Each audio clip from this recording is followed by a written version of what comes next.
Best of India റെക്കോർഡിൽ ഇടം പിടിച്ചു വരാപ്പുഴ അതിരൂപത. വരാപ്പുഴ അതിരൂപത വിശ്വാസ പരിശീലന കമ്മീഷന്റെയും BCC ഡയറക്ടറേറ്റിന്റെയും നേതൃത്വത്തിൽ കുട്ടികളും അധ്യാപകരും മാതാപിതാക്കളും ഉൾപ്പെടെ 18,000-ഓളം പേരാണ് സ്വന്തം കൈപ്പടയിൽ പകർത്തിയെഴുതിയ വിശുദ്ധ മർക്കോസിന്റെ സുവിശേഷം സമർപ്പിക്കാൻ ഒരുമിച്ച് ചേർന്നത്. വല്ലാർപാടം ബസിലിക്ക അങ്കണത്തിൽ നടന്ന സംഗമം വരാപ്പുഴ അതിരൂപത arch bishop doctor Joseph Kalathiparambil ഉദ്ഘാടനം ചെയ്തു. ബെസ്റ്റ് ഓഫ് ഇന്ത്യ പ്രതിനിധി ടോണി ചുറ്റാട്ടുകുളത്തിൽ നിന്ന് പുരസ്കാരം വരാപ്പുഴ അതിരൂപത മെത്രാപ്പൊലീത്ത അഭിവന്യ ജോസഫ് കളത്തിപ്പറമ്പിൽ പിതാവ് ഏറ്റുവാങ്ങി.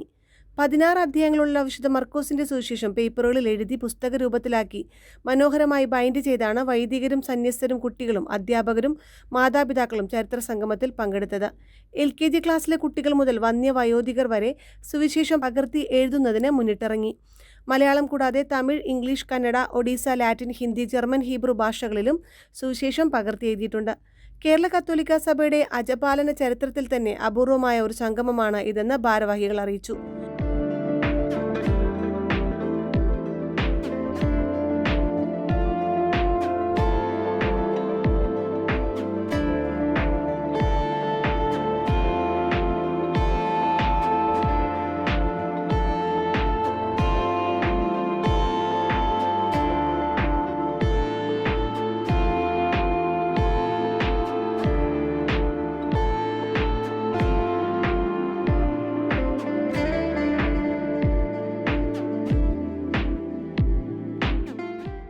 വരാപ്പുഴ അതിരൂപത വികാർ ജനറൽമാരായ monsignor Mathew Kallinkal, monsignor Mathew Elanjimattam, chancellor father Abijin Arackal, Varapuzha അതിരൂപത ministry general coordinator father Yesudas Pazhampally, Varapuzha അതിരൂപത വിശ്വാസ പരിശീലന commission director father Vincent Naduvilaparambil, Varapuzha അതിരൂപത bible commission director father Antony Sijan Manuvelilparambil, KCBC bible commission secretary father Joju Kokkat, KRLCC general secretary father Jiju Arakkathara, KRLC-BC വിശ്വാസ പരിശീലന commission secretary father Mathew Puthiyath, Jeevanadam managing editor father Stephen Thomas Chalakkara എന്നിവർ ആശംസകൾ നേർന്ന് സംസാരിച്ചു.